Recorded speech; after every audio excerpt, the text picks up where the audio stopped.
So today we're making a honey and mustard glazed gammon using the rotisserie over the Weber Performer. I've got my trusty little GoPro here so we can get close-up shots of the ingredients, the methods we're using and the processes we're going through. So I'll make a start on the basic stock. First of all, we're going to use a red onion, some celery, carrots, bay leaves and peppercorns. Let's get started with the onion. Right, so for this one, we don't need to cut the onion too fine because it's going in the stock. We'll still get all the flavours out of the onion, whether it's fine or not, so it's just a nice chunky cut. I'm going to use the stock later to make a soup, but again, doesn't matter about the size of the bits in there.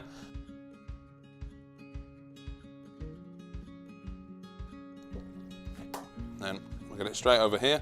This is the Weber Dutch oven, which is fantastic because it goes straight on the barbecue. It's fully heat resistant, so you've not got to worry about cracking your pans or getting in trouble with the missus for using the inside pots and pans. So a nice chunky cut, as you can see. They're not too small, it's not too fancy. Pretty easy job, really. Get all of that nicely into the pan. Get rid of these loose ends, they can go for the chickens. Next, onto the celery. Now, we don't need that much celery, it's just for a bit of a flavour. It's one of those veggies that I personally find horrible to eat, but adds so much flavour into a stock, so much flavour. All this flavour is going to be going into the meat and used for the soup later. Get rid of those ends.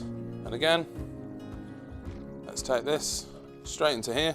As you can see, it's just a basic trivet of vegetables there to lift the meat off the bottom of the pan. So it'll lift that meat off the bottom of the pan so it doesn't stick when it's on the barbecue boiling up, but also it infuses loads of flavour in there. Again, same job with the carrots. Now the last thing we're going to do for flavour, once we've got these all in, is I've got here some bay leaves and peppercorns. Now I'm not using ground pepper because I don't want the flavour to get too peppery and hot. Using the peppercorns infuses some of the flavour, just enough of the flavour, but gives you that, gets the flavour into the ham. Now later on when you blitz it up for soup, you're blitzing up the peppercorns and you get that nice rich peppery flavour into your pea and ham soup. So, a couple of bay leaves and peppercorns in. And that's that first bit done. Now all we need to do is get this onto the barbecue, get some water in it, get it boiling up, and then we can add the ham.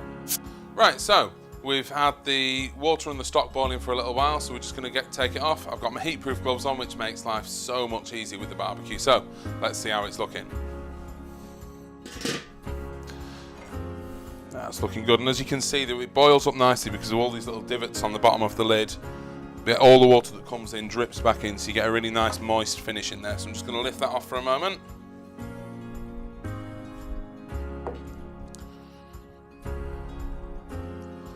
Okay, remove the gloves. Don't want to be touching the meat with the gloves. And the next part's really simple. All we're going to do is pop the meat, and we don't need to do any other prep with the meat at this point. It's a dry cured gammon joint from our local butchers, so it's not going to shrink much. It's a really nice, high welfare piece of pork, locally sourced. So we'll get this straight in there. Okay, before I put my gloves on to put it back in, I just need to wipe my hands. Got some antibacterial wipes here, they're absolute lifesaver. It's so much easier, and they get rid of all the bacteria so it keeps all your food nice and safe. So once they're wiped, we're ready to go. Gloves back on.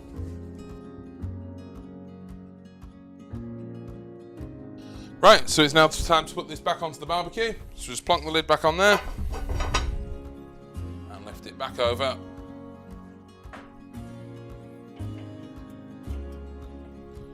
Straight into the GBS grate, so it sits really nicely in the middle of the grill, and then it's lid on. And we'll leave that to boil for about 20-25 minutes now, just to let the flavours of that veg really infuse through the meat. It softens up the meat and it keeps it moist when it's roasting, so you don't, when you finish, get a dry joint. You've always got a really nice moist slice of ham or gammon when you're done. Okay, so the pork's been in for about 20-25 minutes, so it should have soaked up plenty of that flavour from the vegetables and retained a nice bit of moisture. So let's get it off and see how we're doing.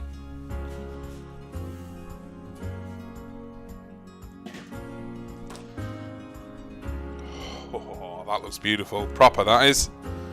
Right, let's lift this pork off. Just let it drip for a minute or so. There we go. Pop it on there. Lovely.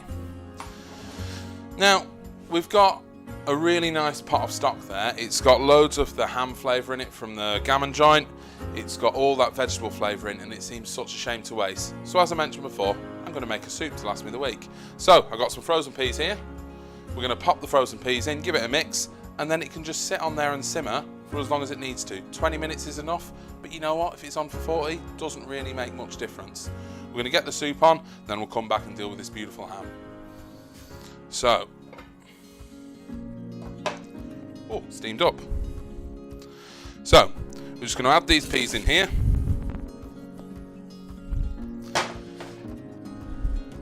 I'm going to give it a good stir, just to make sure they're all in. Doesn't matter that the peas are frozen. There we go. So that'll just simmer away there now, for as long as we need it to. And when we come back to it, we'll have everything we need for a lovely soup. So we'll pop the lid back on and let it simmer. So we've got the soup on there, that'll keep going. Get rid of these gloves and start dealing with this ham. I'll just grab the extra camera so then you can see up close what's going on.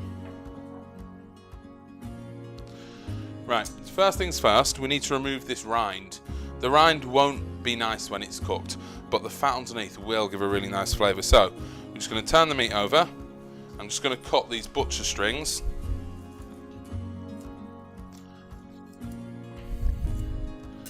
And then we can pull these out. These have been used to tie the meat, which has been lovely while it's boiling, but now it's partially cooked with the boiling.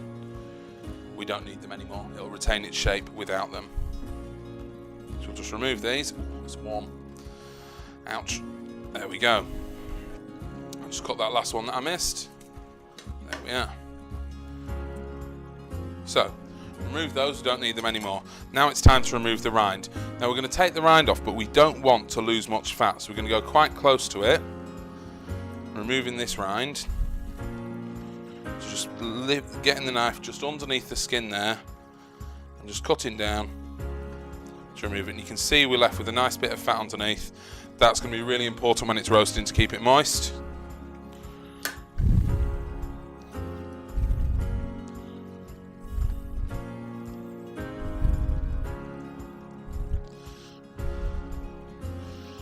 Now it might seem like a trivial job trying to keep the fat on, but trust me, it makes a huge difference to moisture and succulence. So it's well worth taking the time, just carefully and lightly, to take it off but retain that fat cap. Okay, so now it's time to score the fat. Scoring the fat will allow the marinade that we're going to put on it later to really seep into the meat. It also lets the fat crisp up. So the way we're going to do this is a crisscross score. So I'm just going to take my knife and just very lightly, just with the weight of the knife, go diagonally this way.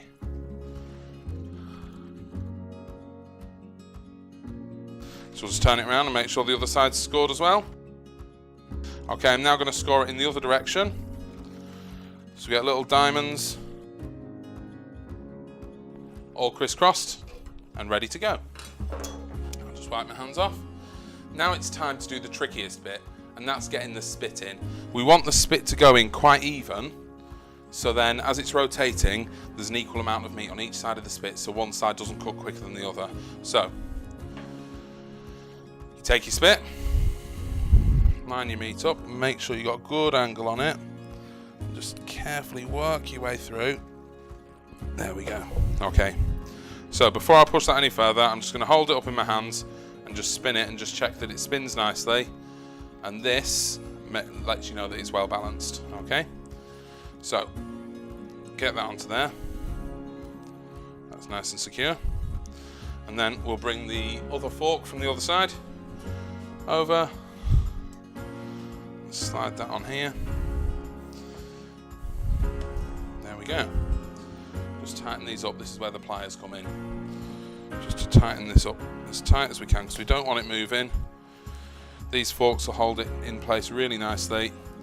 Let's get a good cook on it. Okay, time to put a little bit of seasoning on. We're we're going to use a bit of black pepper.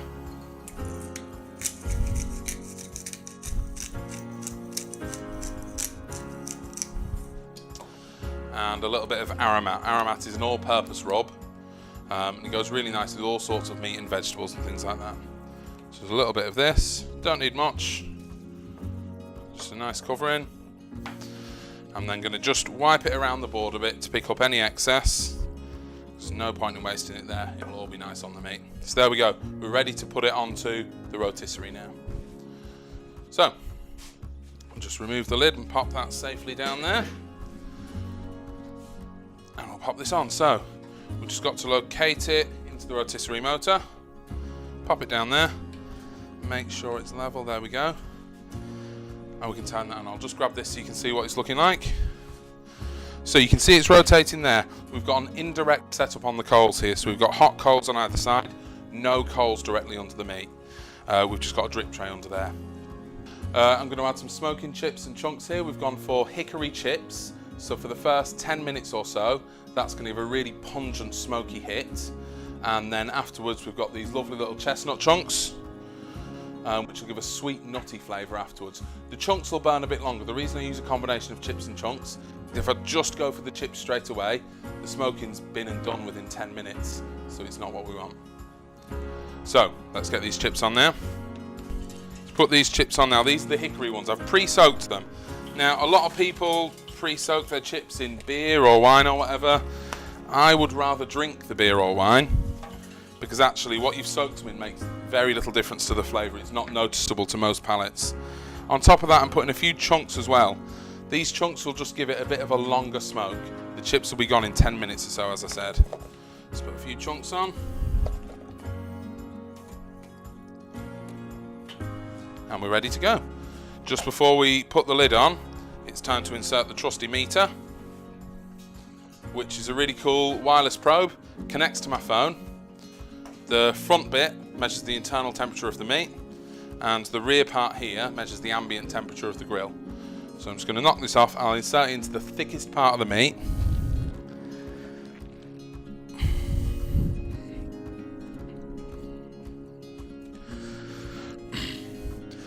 And there we go, that's inserted there, ready to go.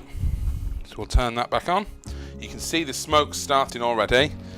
So that meat is in there nicely. We'll pop this back on, then we'll set the app up, and away we go. Okay, so the Gammon has been on for a little while now, and my meter app's going berserk at me saying we've just got 10 minutes left, so now's the time to just have a quick sneaky peek and then make the marinade to baste it with.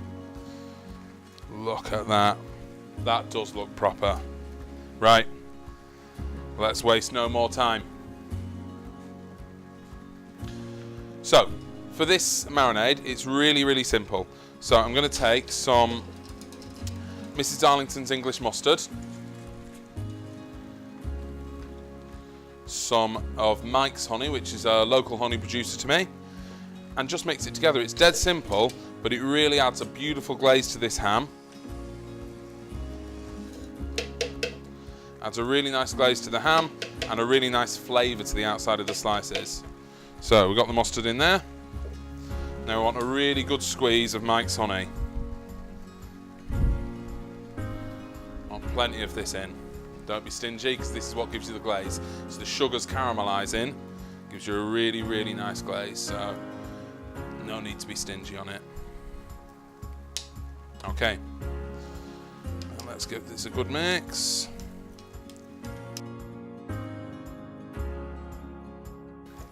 Okay, then that's ready to go on. So we're going to glaze this ham. So we'll just rest that over there. Get my basting brush and get ready to glaze.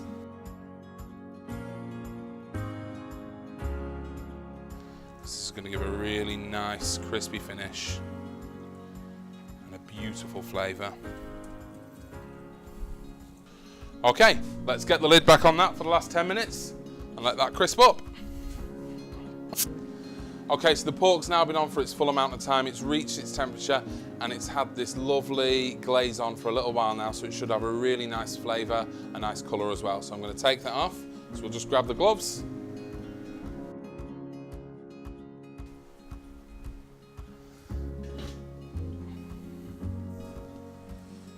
Okay.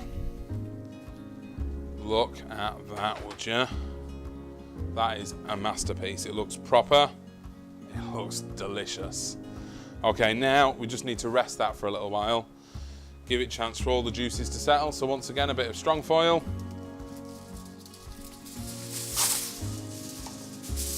Just over the top. Now we'll rest it with the spit in, because it'll give the metal of the spit time to cool down, which will make it easier to remove later. Just pop a tea towel over there, leave it there for 15 minutes or so, then we'll come back to it and get it cut up. Okay, so it's been resting for about 15 minutes or so now, so let's take this off and see what we've got. Ah, lovely, it's all stuck to the foil. That shows the nice glaze on there. So what we'll do is we'll remove this spit now. So it's important to keep the glove on.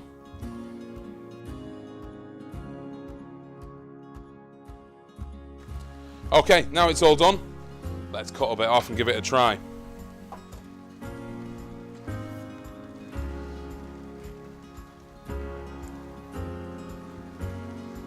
Oh, look at that.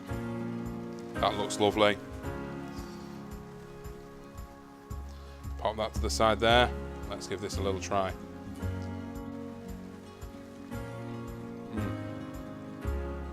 Let's see what we could do with this. What I love more than anything is a BLT. So today I'm going to show you how to make a proper GLT, gammon, lettuce and tomato. So, got some nice sourdough bread here. I use sourdough because it's quite a substantial bread, so it can hold the flavour and it can hold any bits of juices that come out of the gammon really well. So, first things first, I'm going to toast this just to give it a nice crust. So we'll pop it on the barbecue over here. Shut that lid. That won't take long at all. In the meantime, while that's toasting, let's get some nice thick slices of gammon ready.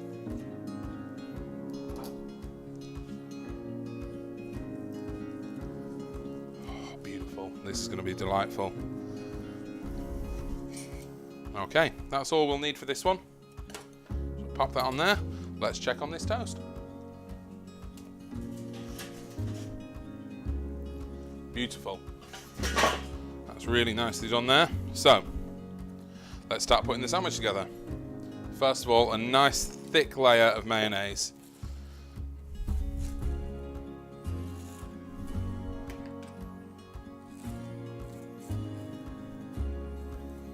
Okay. A little bit of lettuce.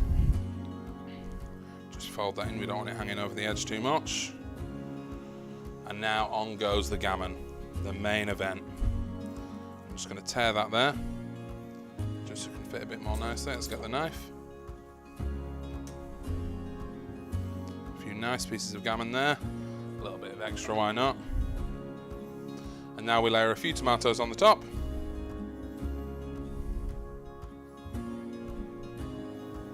And last but not least, a little bit of black pepper.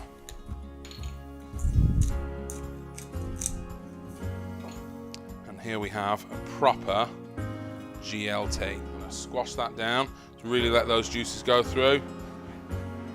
I'm wiping it around the board to mop up any juices from the meat that have come out. Now let's tuck in. So here we have a proper GLT made with honey and mustard roasted ham. That's proper, that is.